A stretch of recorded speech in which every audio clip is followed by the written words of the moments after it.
How do you relate to people who are very different from you? That's a very good question. This is one that I've had for quite some time. Um, as I've explored my neurodivergent journey and seeing how my boys with autism are navigating their world, um, I have really wanted to understand what this looks like. So, I'm going to frame this in the context of neurodivergence and inclusion, because that's kind of my experience. But this same approach can be taken with anyone and in any direction for anyone that has any kind of difference, and that includes you know racial, cultural, religious, uh, any type of these differences that seem to keep us apart. So, how do you relate with someone that's different than you are? Now, in the neurodivergent context, particularly with autism um, generally is accompanied by a condition called monotropic behavior, and that is folks that really narrow down on very specific interests. If you've ever been in a conversation where someone is just sitting there and talking about stuff that they're really into, maybe it's they're only talking about work, or maybe they're only talking about their favorite thing in the world, whether it's Disneyland or sailing or dogs, or maybe they're really into baseball, whatever it is, and that's all they talk about. That's all they focus on. That's monotropic behavior, and then that's basically just really, really liking their specific interests. Okay. If you're in that conversation and you're not really interested in those topics, you quickly lose interest, and maybe you wander off and you go talk to somebody else. And that's fine. But how do you relate to someone that has that monotropic behavior? Um, I was at Devler not too long ago, and I was talking with someone that um, their company had a situation where they had researchers who were postdocs that would come out, and they were absolutely brilliant, but they just socially did not fit in.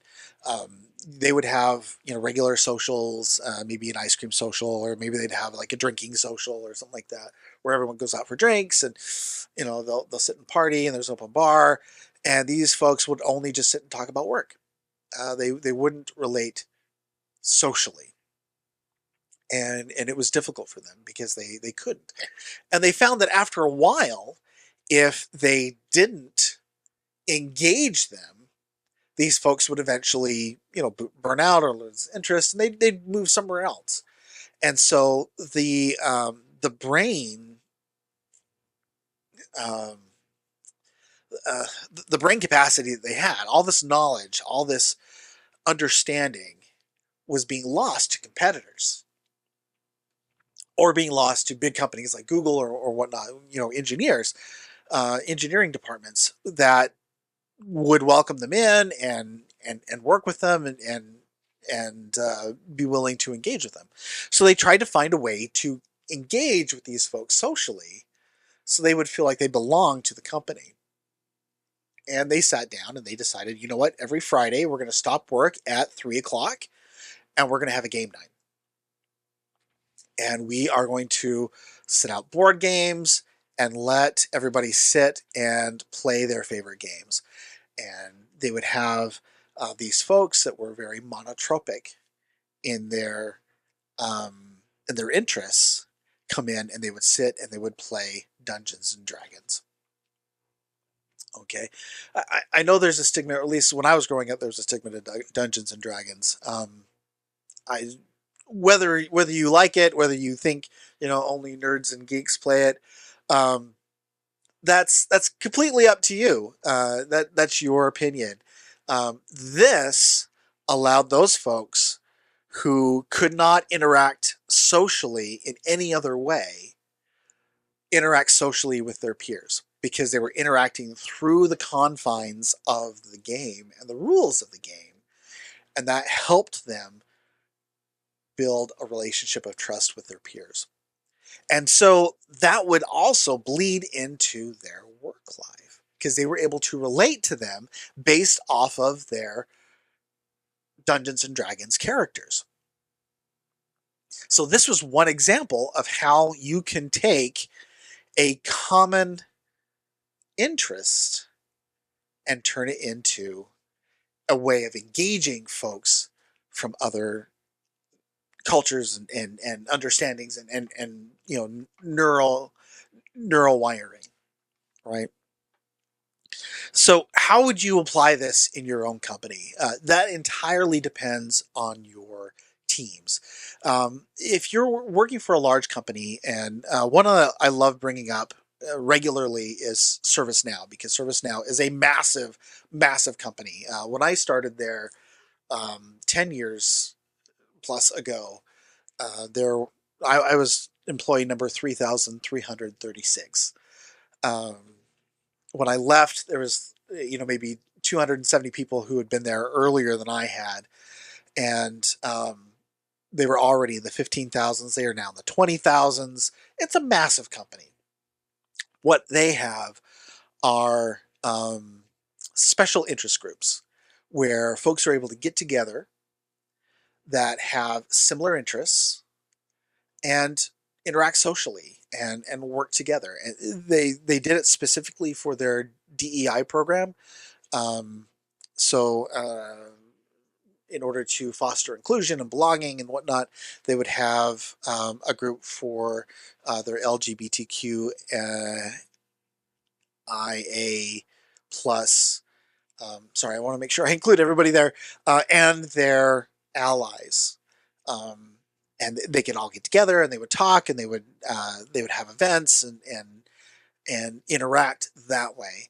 They had one for their Asian Pacific Islander um, group, so they could get together and find strength amongst themselves, and have opportunities to be social and find belonging with them and their allies.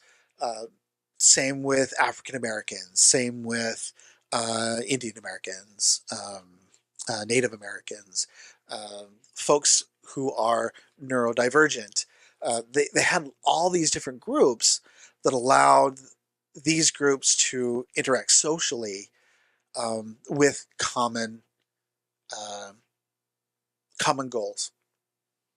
So another way they approach that is that they would have very specific socials. So there was one long-standing social that for a while did exclude me because of my personal beliefs and my I don't drink alcohol, but they had a brew fest. And they would have home brewers come in with their brews and they would share them out. I participated one year because I make what's called Fassbrause, which is yeah, I didn't think I didn't think that would come up in my automatic captions. Fassbrause is a German. It's like a German soft drink. It is made with malt, and you can brew it. I carbonate it with just CO2, and it's made with malt extract, and I make apple, so I use apple juice and licorice and lemon and rosemary, and then I boil that up, make a syrup, mix it with some water, carbonate it, and that is my contribution. Now, it wasn't beer, and so it clearly didn't win anything, but that's how I found a way to interact and participate. Stuff like that is a good way of bringing people together through common interests. So whether you choose a game night or a brew fest, or you try